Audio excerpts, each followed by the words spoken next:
And then his pastor quoted to him from John's Gospel, chapter 1, verse 14.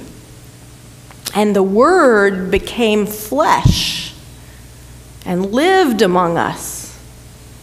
And we have seen his glory, the glory as of a Father's only Son, full of grace and truth.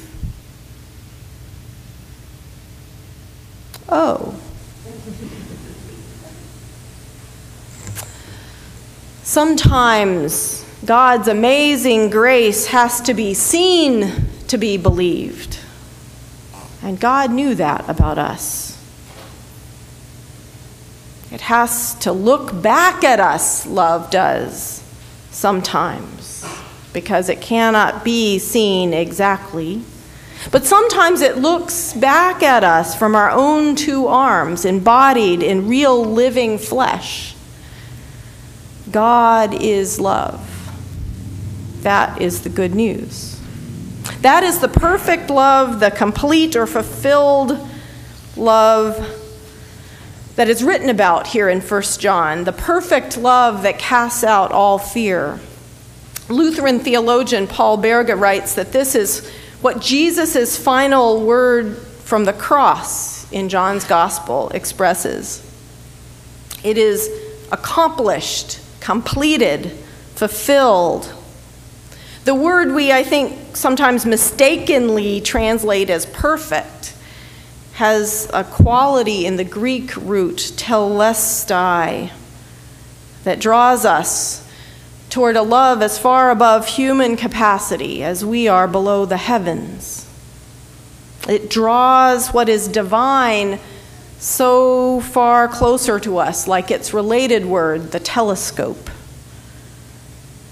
It brings the heavens and the earth together.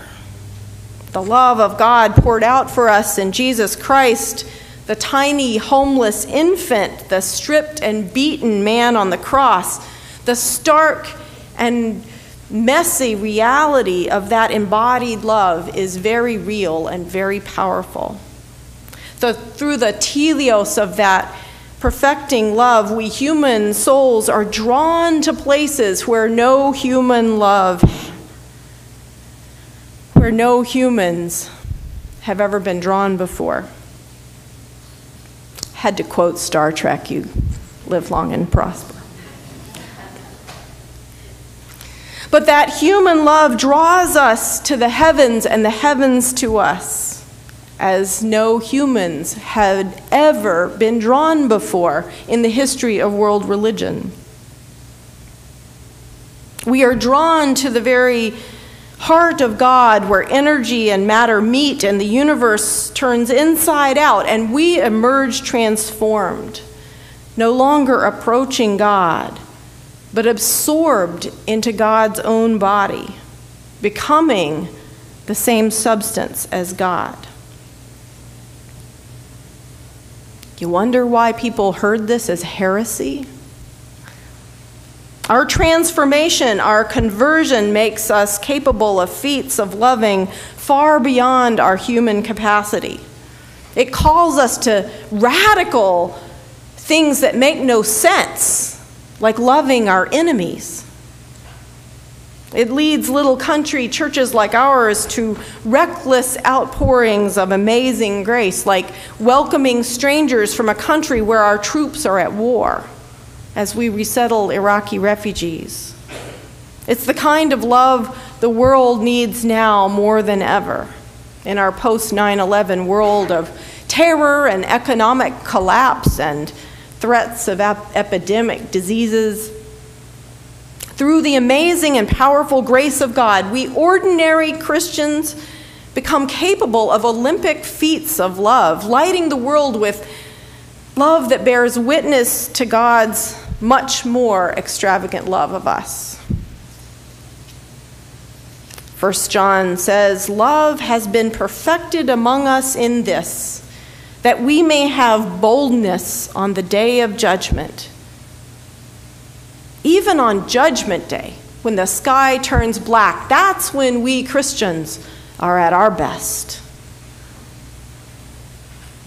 For so as love is, so are we in this world. There is no fear in love, but perfect love casts out fear. For fear has to do with punishment, and whoever fears has not reached perfection in love. We love because he first loved us. This is what makes human friendship so sacred. This is what makes the work of ordinary churches like ours so sacred. This is what makes every act of parenting so sacred. We love because we first were loved. Many of us are lucky enough to know that love first in our families of origin. But other folks find it for the first time through a close friend, a lover, a life partner, or a church. My husband John and I thank you all so much for the outpouring of love that you shared with our family in these last few weeks. The sympathy you extended to us as John's father had passed away and our little family of 4 traveled to California to join the rest of the extended Garcia family for Grandpa Henry's funeral. And it's sad. It's sad no matter how much you prepare, no matter how expected a death is, or even how welcome it might be to the deceased. But there's always an upside to these family gatherings, and that is that reminder of that love that we knew from our birth, as the hymn says. For me, the high point was getting to know, again, 2 of my nieces I hadn't seen in a very long time, who are now grown-ups. I last saw them as older teenagers.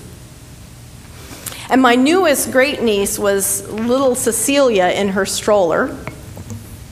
She was a spitting image of her great-great-aunt Cecilia, Grandpa Henry's youngest sister.